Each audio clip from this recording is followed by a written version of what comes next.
Hello, my friends. We are live on Daniel in the Live Den for the sixth or seventh time since this pandemic started. So, when it first started, there was just recommendations on less fun things to do. So, I did everything in my power to follow all those, and I was with, I think at one point it was saying, hey, less than 50. So, I took it upon myself to make sure we were less than 12. And then it went down to 10. And so then I would be in groups of 2 or 3. What's up, y'all that are on the live stream? Make sure you say what's up when you're here. And then it got down to about a week ago with like stay at home order. That was, what's today? Tuesday? Which means that was on Monday at 5 p.m. We heard that on Sunday. So it's now been at least a full week of the stay at home. So comment what you've been doing. Send that to me. I'd love to know what you've been doing during the stay at home. I have been renovating my house a little bit, redoing my floors by myself with Summer's help and a little bit of help from Jake. And I got to tell y'all, this is a confession. I am not a very patient person. I'm not. I am so convicted by this biblical truth. I was trying to work with Jacob on, I'll have to show you the end result of these floors that I'm redoing. But Jacob, here's the thing. He always wants to help Daddy. Anything I'm doing, he wants to do. If I'm playing on these little drums over here, Jake wants to play on these little drums over here. If I'm outside in the yard and I was building him a sensory table the other day, and if I am literally grabbing a hammer, he is grabbing the hammer, trying to hit as well. And I have been trying to work on these things, and I've been working, at least 40 hours from home every week. Last week it was a bit more than that, and he wants to be involved. He wants to grab my microphone, and all of that amidst all being in the same household all day long. Instead of being long suffering with Jake, I have been very impatient. So I want to apologize to the Facebook, Instagram, and YouTube world. You may hold me accountable to having a short fuse with Jake, and I do not want that to be consistent, so I'm trying to rid it out. Chloe Alfred is here in the comments. She is staying at home doing nothing. Chloe, you're doing nothing. Well, I don't think you're alone in that. But I do challenge you, Zoe, to be thinking of productive things to do with your time, because you will not be able to get this time back. So I did, before I got into my quick devotional for y'all, want to admit that I am impatient.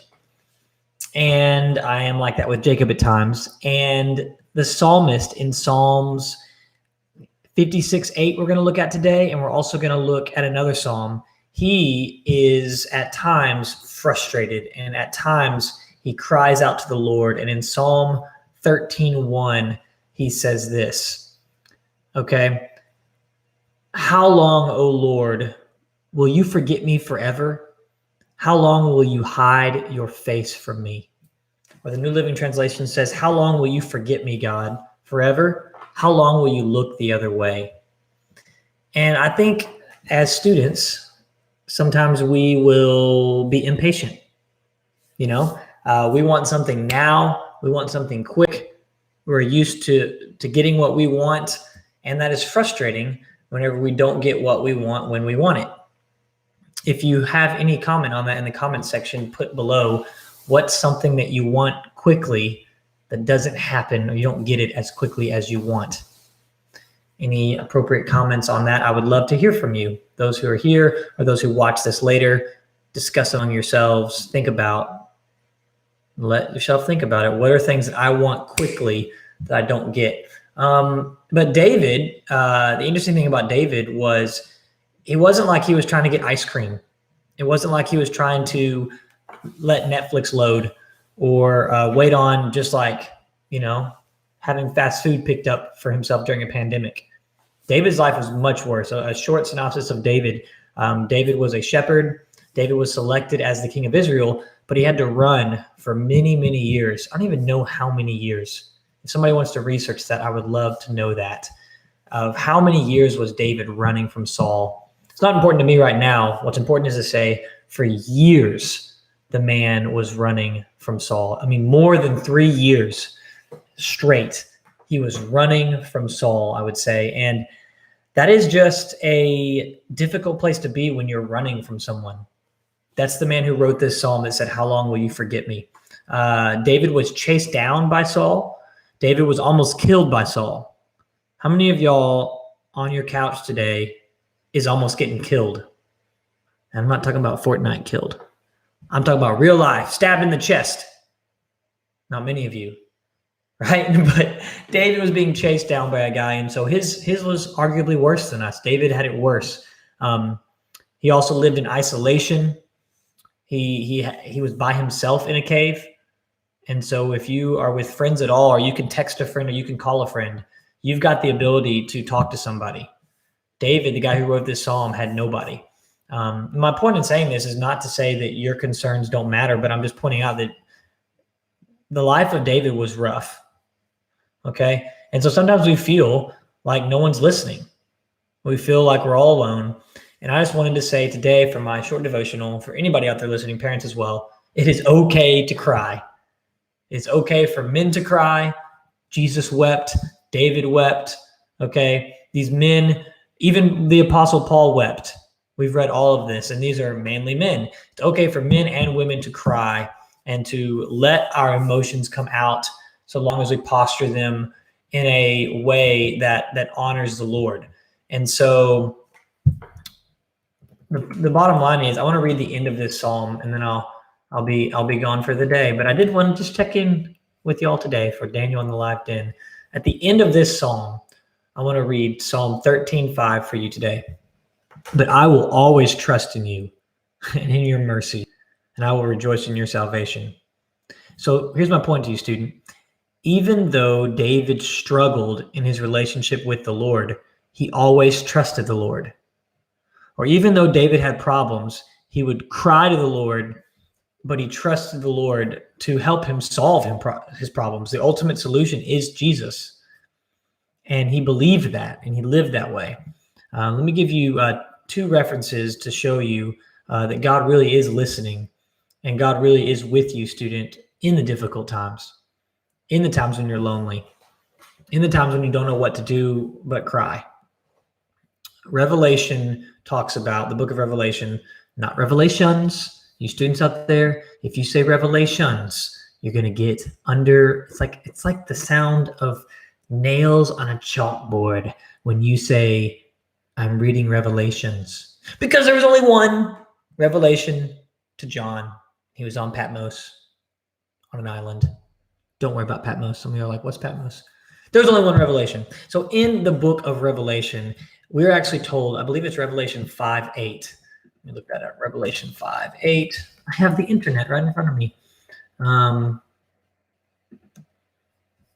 Not the King James Version. It says that all of our prayers go up to God and he keeps them. Okay? Revelation 5:8. There was a gold bowl. This is like an analogy, so I'm not saying there's literally a bowl up there, but it says there's like a bowl that is filled with incense, like good smelling, like what's your favorite thing to smell? Maybe it's pizza. Maybe it's Chick-fil-A. Maybe if you're like me, it's steak, right? That is what God feels like, a good smelling sensation of hearing our prayers. Revelation 5:8 says that.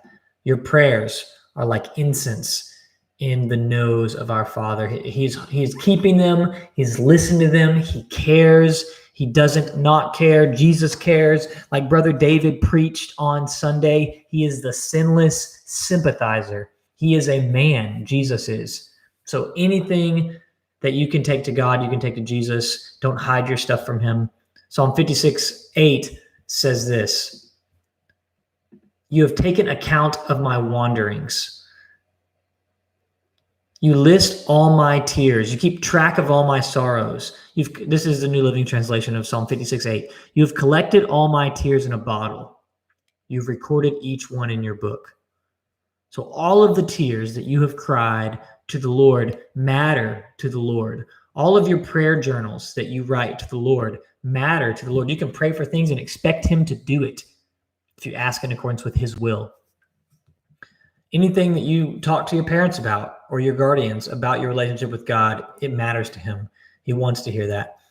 So that's my encouragement today is it's okay to cry. Okay? It's okay to be real with God. And with that, I just have one final thought. This Wednesday, that's tomorrow, I'm going to talk about sex and dating. And we're going to talk about what love is not. And I'm really excited about it. I've been studying for it all week, and I hope that you get some great content from me and from the Word on your dating life. I've been hearing nothing but positive things from parents and students, so I hope that keeps happening. I would love you to invite a friend to join. The link is in our bio. On this, it'll be on Facebook. The link will be in our bio on Instagram, and we're on YouTube. Excuse me. So that's Wednesday. Okay, sex and dating, and Sundays as well. But Wednesday at 6 p.m., set your alarm, jump in on the live stream, and then hop in on a Zoom afterwards if you're a student, or let me know. I want to talk to you. If you've got my number, it is out there. It is 903-520-2887. If you're a student and you want to talk to me, I would love to chat. Or sometimes I'll forward you if it's a girls' small group, I'll connect you with them. So let me know. We will get you into a small group if you're not. I'd love to talk to you. Also, shoot me an invite for Fortnite or a Zoom link or a FaceTime call. I love you guys. I've been talking to a lot of students lately. I know that y'all are bored. And I know that life kind of sucks right now. And I know that you might have lost your senior year. And I know that you don't really know what to do with all the free time. So I just wanted to reach out to say God cares. God hears your concerns, and I do as well. I love y'all. Have a great Tuesday, and I will see y'all next time on Dan in the Live Den. That will be on Thursday, but I'll see you Wednesday at 6 p.m. for that as well. I'll be here. I love you guys. Going through this quarantine together. See y'all. Until the quarantine is done, by the way, I'm not shaving this mustache. That's a fact. Later.